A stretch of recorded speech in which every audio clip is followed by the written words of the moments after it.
आज के इस वीडियो में पर्वत प्रदेश में पावस का दूसरा भाग समझेंगे।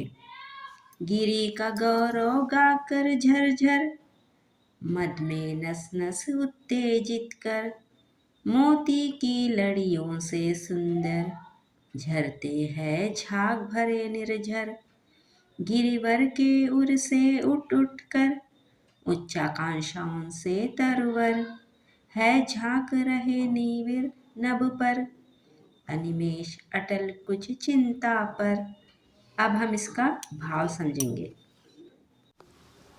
तो सबसे पहले हम इस दूसरे भाग के शब्दार्थ समझेंगे। गिरी यानी कि पर्वत यानी कि पहाड़, गिरी यानी कि पर्वत दिया गया है ना, पहाड़, ठीक है। गौरव महिमा, मद मस्ती, निर्झर झरना, गिरिवर ऊंचा पर्वत। तो गिरिवर किसे कहा जाता है?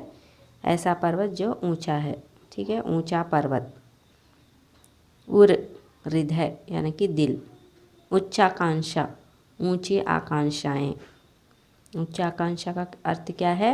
ऊंची आकांक्षाएं यानी कि हाई एम्बिशन। तरुवर वृक्ष, नीरव शांत, अनिमेष अपलक, अटल स्थिर, चिंता पर चिंता में मग्न, ठीक है।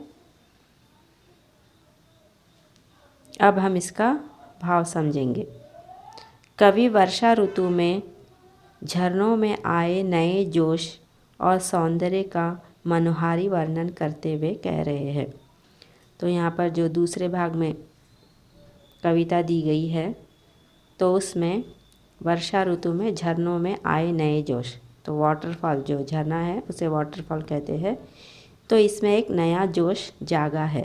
तो नया जोश और सौंदर्य का मनोहारी, तो सुंदरता का, जोश का और सुंदरता का बहुत ही सुंदर ढंग से यहाँ पर वर्णन करते हुए कहने लगे कि झांक से उछाल मारते झरने झरझर का नाद कर रहे हैं।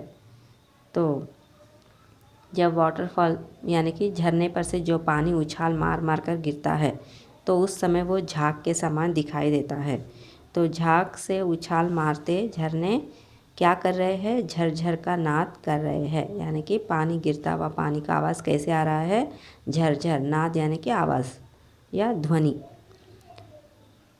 और इससे ऐसा प्रतीत होता है जैसे वे पर्वत की उच्चता का यशोगान कर रहे हैं।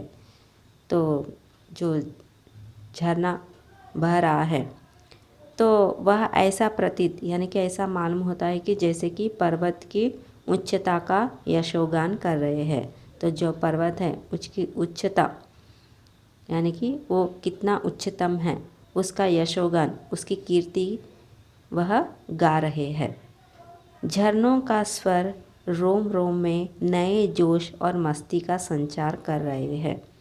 तो झरनों का जो आवाज़ है वह क्या कर रहे हैं? रोम रोम में नया जोश और मस्ती का संचार हो रहा है। मस्ती का संचार यानी कि जो जोश है, मस्ती है, वो पहुंचा रहा है रोम रोम में।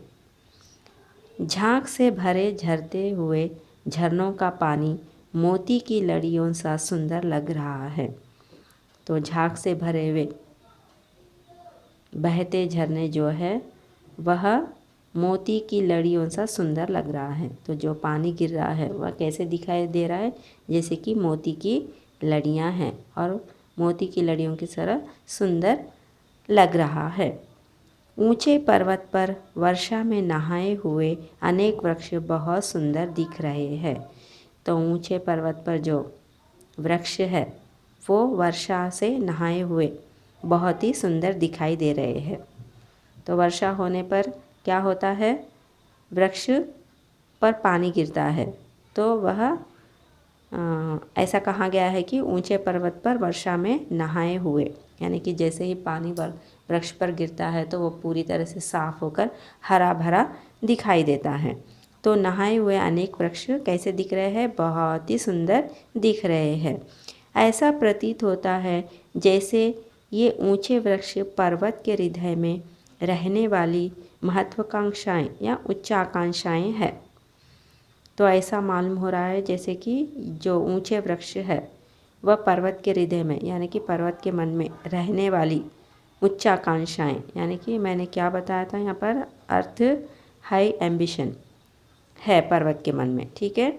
जिस प्रकार व्यक्ति चिंता में डूबने पर सूनी आँखों से आकाश की ओर देखता है, तो जिस तरह से व्यक्ति चिंता में डूबा हुआ है तो उस समय व्यक्ति क्या करता है, सैड आँखों से, सूनी यानी कि सैड आँखों से आकाश की ओर देखता है। उसी प्रकार ये वृक्ष एकटक मौन होकर आकाश की ओर देख रहे हैं। तो ठीक उसी तरह जो वृक्ष है वो भी क्या कर रहे हैं, एकटक मौन यानी कि एकटक शांत होकर आकाश की ओर देख रहे हैं, अर्थात वे भी किसी चिंता में डूबे हुए हैं। तो जो वृक्ष है वो भी आकाश की ओर एकटक शांत होकर देख रहे हैं ना, तो ऐसा लग रहा है जैसे कि वो भी किसी चिंता में डूबे हुए हैं। ठीक है, धन्यवाद।